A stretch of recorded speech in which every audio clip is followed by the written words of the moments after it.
2 weeks, when the first warrant comes over from the Ministry of Finance, we are going to break ground on the ferry to Rock Pond line and spend 1.2 billion Jamaican dollars and correct once and for all the water problems in Red Hills.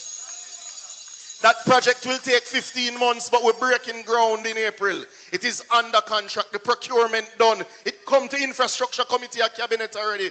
Once the money come over in April, we're starting the work. Labor rights, it is not lost on me that residents of East Rural have some particular water challenges.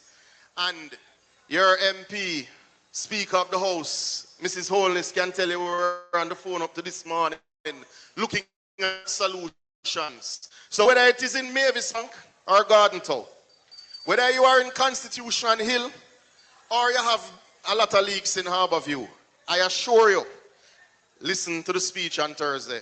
There are good things coming for the citizens of East Rural St. Andrew with water.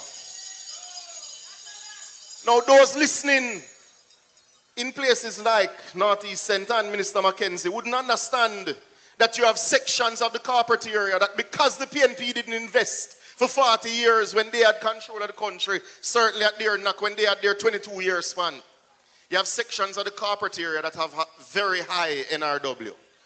Areas of West Kingston not getting the right water flow. The Prime Minister said that can't continue.